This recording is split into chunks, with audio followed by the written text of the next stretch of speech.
Report,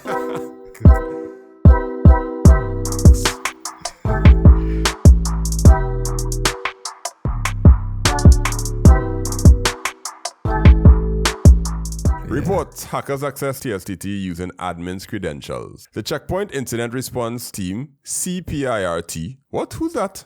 Yeah, That's not CSIT. That's not CSIT. For real? No. That's a different person. Whoever that is. Okay. On October 9th, 2023, Checkpoint Incident Response Team was contacted by Telecommunication Services of Trinidad and Tobago to conduct a root cause analysis and compromise assessment of a recent incident TSTT experience. TSTT's network was hit with a ransomware attack connected to a group called Ransom EXX. The ransomware attack encrypted devices and specifically the data stores of the virtual machines. RansomX also exfiltrated data and posted the data on October 28th. The report, which was prepared by TSTT, stated. Further along, however, they said that they collected forensic images of multiple devices, including backups of devices, encrypted drives. They collected logs from Google Drive, Citrix, Domain, Splunk, and Google Mail. All sorts of things. Through this analysis, CPRT was able to confirm with high confidence the admin account the attackers gained access to carry out the attack. They were able to figure out, to confirm which admin account it was.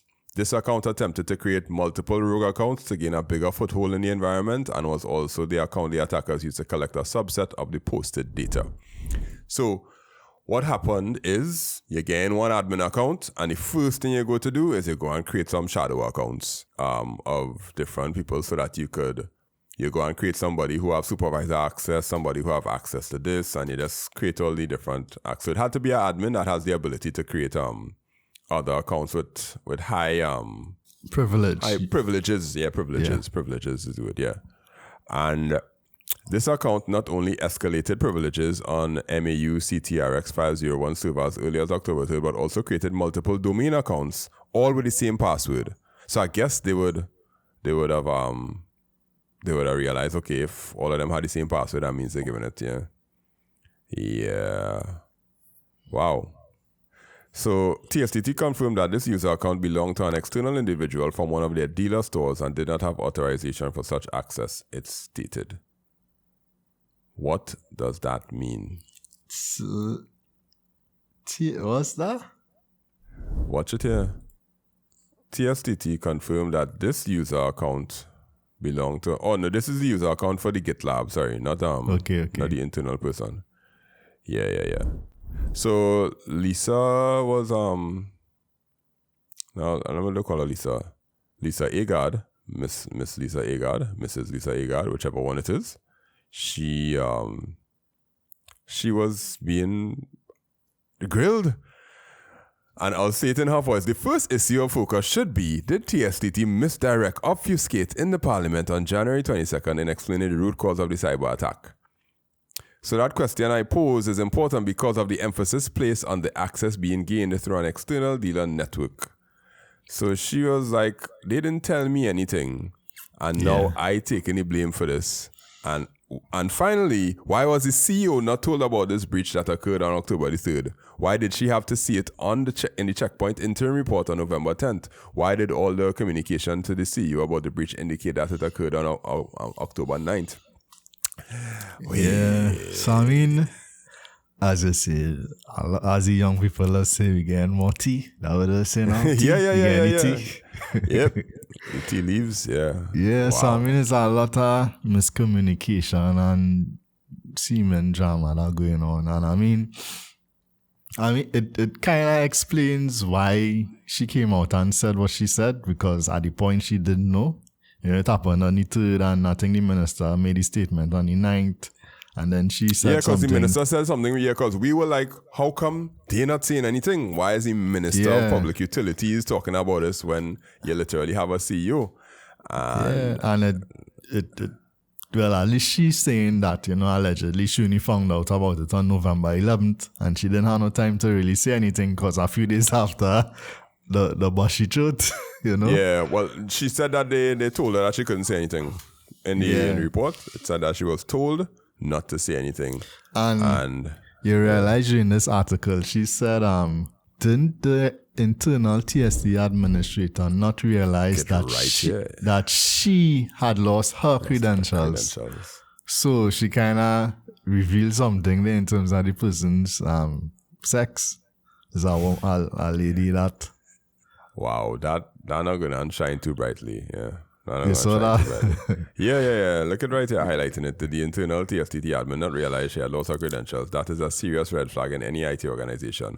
Was any report made by TSCA PRIE or any escalation to anyone in IT? If yes. Is that the person's... I hope that's not the username. Yeah. Is that the person's name? I hope not. I don't know. Where did that name come from? Yeah. And then after some further probing from senators, the guy said, so what would have happened? The threat actor would have been able to gain access to one of our admin passwords plus a password via dealer channel. And that's how they went. I don't know. Yeah, they didn't say anything about it. And I mean, as you said before, this person's still employed, and I think she was making a statement that, this person's still employed, but yet the CFO and the CEO had to go.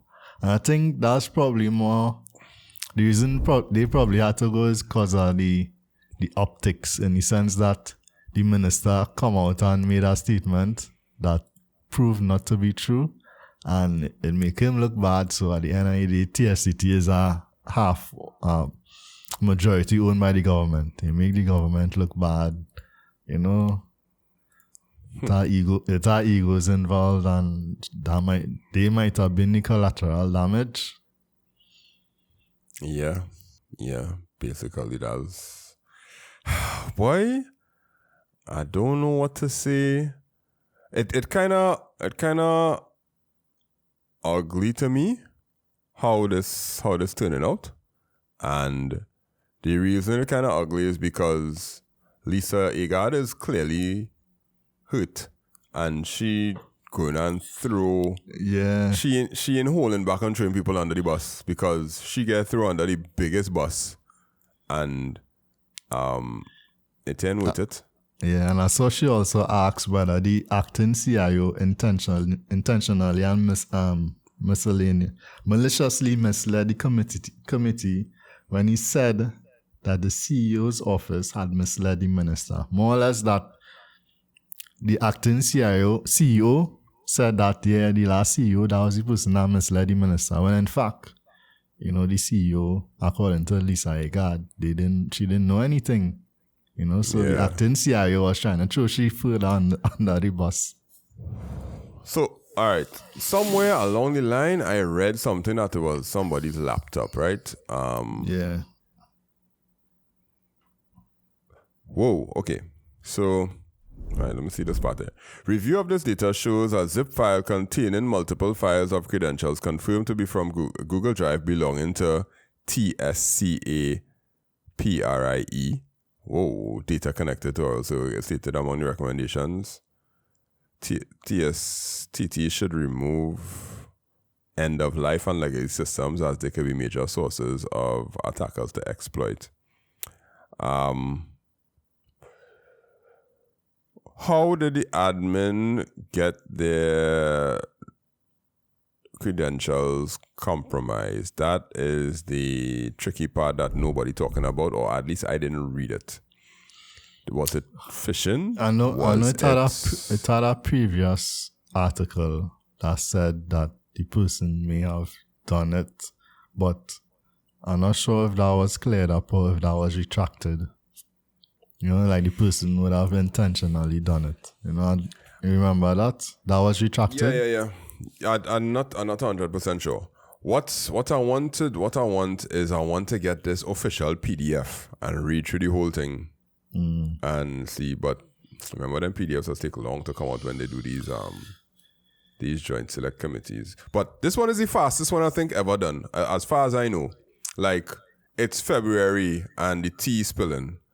Before, you probably would have heard about this in July, maybe, that they now start to talk about it.